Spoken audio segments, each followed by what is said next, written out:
ONG APT à venir pour tous. Comme on a eu et semestre à Calamou de Ronald, Nazar ingénieur informaticien, donc à base de données. Nazar a chargé pour comment orienter le client pour la formation à soit il y a bourse ou bien études et immigration. Comme on a madame Siné la petite. Au premier jour, dès que le client aille, à vous soumettre la souci au Bimba. On a orienté. Là, ça remonte à qui ça va. À ce moment-là, nous devons faire des démarches. Après, on a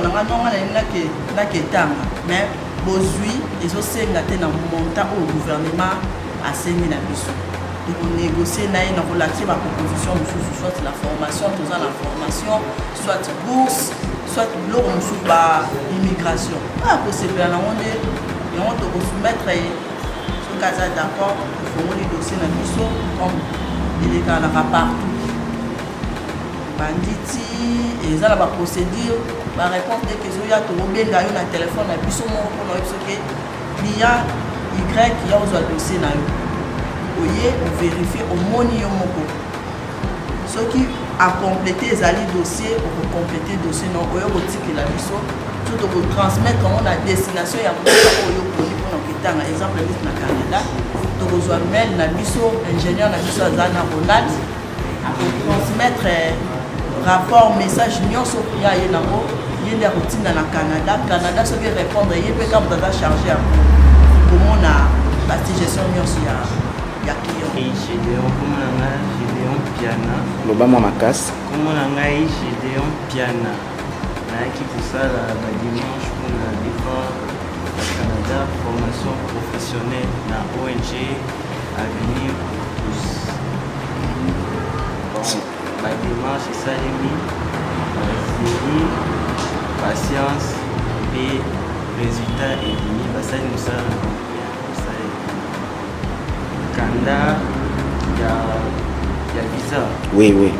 Bon, 1 mois plus 1 mois. Et puis que l'agence nous soutient et puis les arabes nous habitent une année pour visiblement mais yo siko makamba boy salamelo 1 mois visiblement réaction les amis surprise et puis mbolu ya nzambe et puis nous ça bon puis passer avec abnégation et sérieux.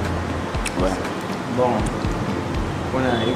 il faut de la confiance, il faut donner à l'ONG de la confiance et puis il faut baser la peine en patience.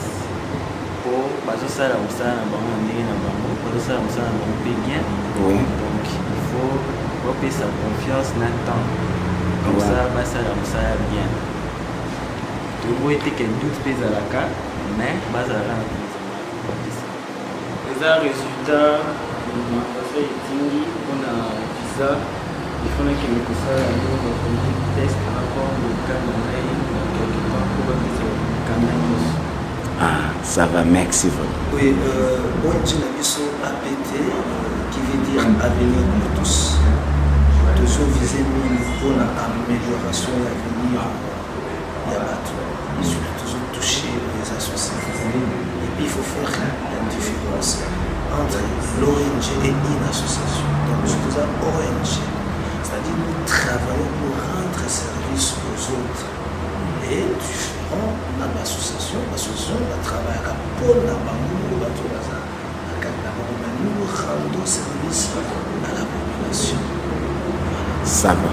ONG Nabiso Awa, aux Anani. Aux Anani. Chargé d'entrepreneuriat. Oui, nous sommes à Nini, Anakati. Ils sont toujours là pour améliorer la condition de vie des gens. Oui. Tu sais qu'il va passer par des formations.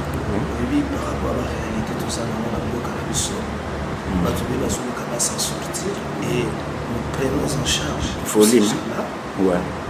La manière de former Bango, il va surtout prendre en charge. Voilà. Donc, les entrepreneuriat ou les social. La difficulté, la mine sont patienter. Parce que patience, et puis ça va toujours fuir à résultat bien. Donc, tu es là, rendre service dans le cadre de voyage parce que dans le domaine nous sommes la passion. Parce que besoin de connaître la difficulté on a sur le terrain, nous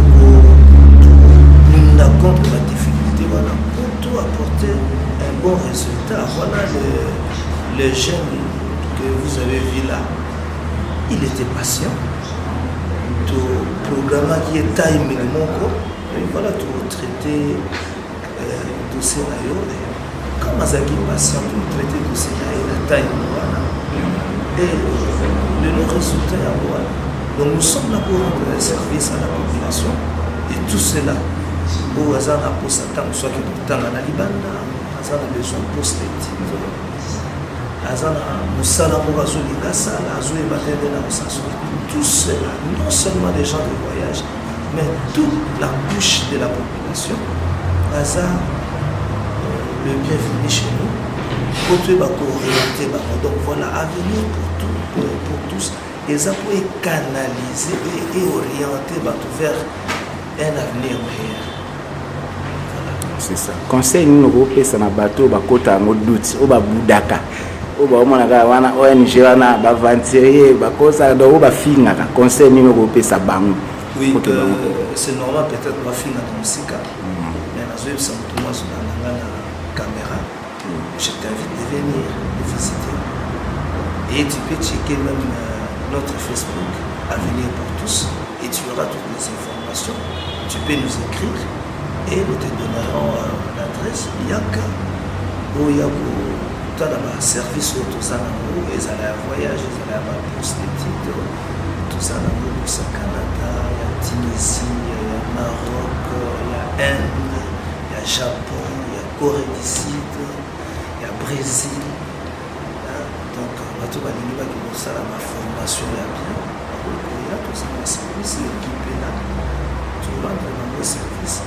Parce que c'est difficile pour la montrer, à ça la démarche cause à la bloqué quelque part, mais nous sommes spécialisés en immigration et de vous aider. Dans le domaine, nous surtout la vie sociale, nous sommes là pour aider la population. Voilà notre rôle. Pour la République démocratique du Congo, et non seulement la République démocratique du Congo, mais pour l'Afrique aussi. Moi, je suis démarche, mon résultat au ONG Avenir pour tous. Nous avons organisé des amaseki, azoyibisanga kuti kuona sokende Canada kalati zero. Sko ngai na banda ondimate sko lelo ne mokayo ngai na omona pena résultat na epimi.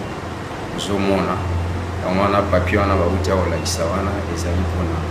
Akisa sa résultat wa examen ba pisa que ça examen na OI pour na OIM pour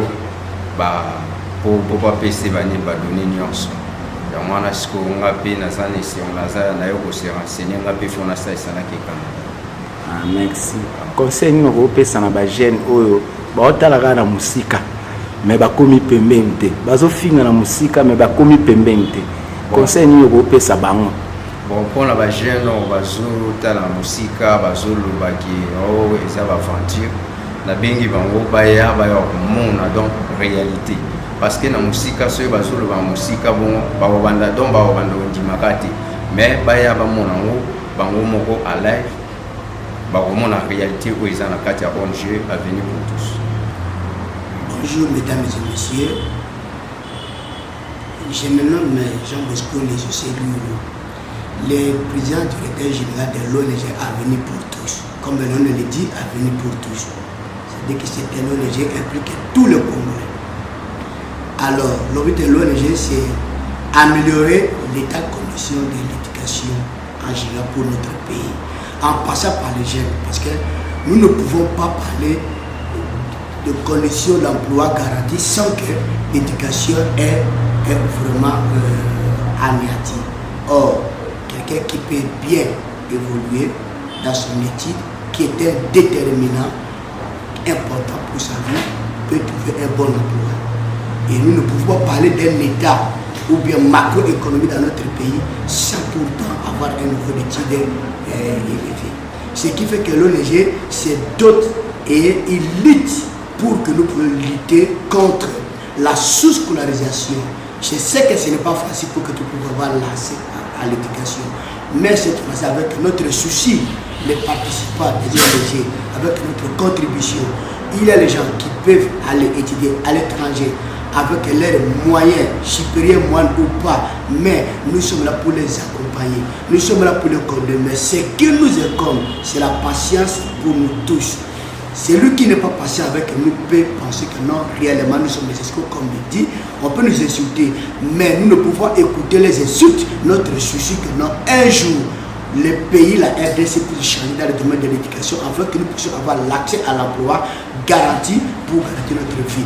Nous pouvons parler de conditions sociales dans un pays ou dans un État tant que nous n'avons pas une bonne éducation ou tant que nous n'avons pas un bon niveau d'études éducationnelles. D'où cette participation est importante pour le développement de notre pays en général. Alors l'ONG est ouverte pour tous les Congolais, peu importe les difficultés que vous pouvez en avoir ou pas. Nous reconnaissons que nous avons réellement des difficultés, tout comme vous aussi également. Ensemble, nous pouvons aller devant. Ensemble, nous pouvons faire mieux. Ensemble, nous pouvons obtenir ce que nous voulons. C'est pourquoi j'appelle tout peuple congolais de venir nous visiter pour obtenir cette orientation qui est capitale pour nous tous, pour notre développement dans notre pays. Alors, nous sommes situés sur l'avenue Bypass entre Arrêt Salongo et Arrêt Abeti. L'adresse est 12 500 avenue Bypass. Nos numéros de téléphone, c'est affiché en bas, c'est-à-dire premièrement 081 31 verset 911. 081 31 verset 911. Il y a aussi le réseau le plus facile que les gens aiment, c'est la ficelle, donc 090 12 65 327, ainsi de suite. Mesdames et messieurs, nous serons très heureux de vous accueillir. Je répète, plus 243 90 12 65 327 pour le WhatsApp. Pour communication permanente, 243 81 31 25 911. Je répète, 243 81 31 25 911. Vous pouvez nous trouver sur les réseaux sociaux tels que le Facebook, à tapant ONG Avenir pour tous. Vous allez nous trouver étant là-bas et la communication sera toujours opérationnelle. Aussi le temps que nous sommes connectés 24/24. Et je souhaite la bienvenue à celui ou celle qui est mis proche à distance et nous allons faire ensemble afin que nous puissions rendre notre pays un pays prospère dans le domaine de l'éducation pour aller vers l'emploi. Je vous remercie et soyez la bienvenue à vous tous.